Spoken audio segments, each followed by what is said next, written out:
നിയമസഭ പാസാക്കുന്ന ബില്ലുകളിൽ ഗവർണർക്ക് സമയപരിധി വെച്ച വിധി ചോദ്യം ചെയ്തുള്ള രാഷ്ട്രപതിയുടെ റഫറൻസിൽ ഭരണഘടനാ ബെഞ്ചിൽ ഭിന്നാഭിപ്രായം. സമയപരിധി നിശ്ചയിക്കുന്നതിനോട് ചീഫ് ജസ്റ്റിസ് ബി.ആർ. ഗവായ് യോജിച്ചപ്പോൾ ഇത് ആശ്വാസ്യമല്ല എന്ന നിലപാടാണ് ജസ്റ്റിസ് പി.എസ്. നരസിംഹ സ്വീകരിച്ചത്.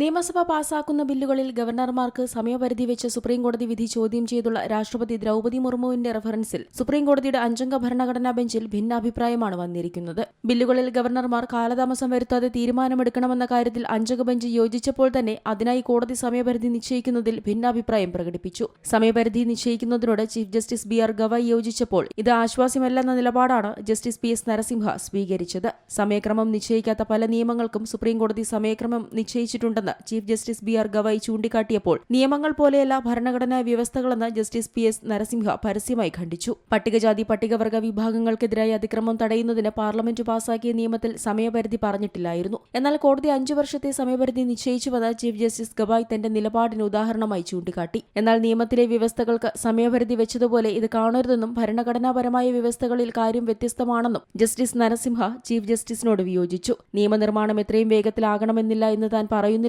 അദ്ദേഹം തുടർന്നു. ഭരണഘടനാപരമായ അധികാരം പ്രയോഗിക്കേണ്ടത് അധികാരത്തിനുള്ളിൽ നിന്ന് തന്നെയാണെന്നും ആരും അടിച്ചേൽപ്പിക്കേണ്ടതല്ലെന്നും റഫറൻസിനെ എതിർത്ത സംസ്ഥാനങ്ങളുടെ വാദത്തിൽ ഇടപെട്ട് ജസ്റ്റിസ് നരസിംഹ പറഞ്ഞു. എന്നിട്ടും സമയപരിധി നിശ്ചയിക്കാമെന്ന നിലപാടിൽ തന്നെയായിരുന്നു ചീഫ് ജസ്റ്റിസ് ഗവായ്. എന്തെങ്കിലും അടിയന്തര സ്വഭാവമുണ്ടെങ്കിൽ ഗവർണർ 24 മണിക്കൂറിനുള്ളിൽ പ്രവർത്തിക്കണമെന്നുണ്ടോ എന്ന് ജസ്റ്റിസ് വിക്രംനാഥ് ചോദിച്ചപ്പോൾ മനേക ഗാന്ധി കേസിൽ അങ്ങനെ ചെയ്തിട്ടുണ്ടെന്ന് ചീഫ് ജസ്റ്റിസ് ഗവായ് പ്രതികരിച്ചു. ബാങ്ക് ദേശസാൽക്കരണത്തിന്റെ കാര്യത്തിൽ എന്ന പോലെ അടിയന്തരമായി പ്രവർത്തിക്കേണ്ടി വന്നേക്കാമെന്ന് പഞ്ചാബിന്റെ അഭിഭാഷകൻ അരവിന്ദ് ദത്താർ ജസ്റ്റിസ് വിക്രംനാഥിന് നൽകിയ മറുപടിയുടെ തുടർച്ചയായിട്ടായിരുന്നു ചീഫ് ജസ്റ്റിസിന്റെ പ്രതികരണം. National desk, Zee Malayalam news.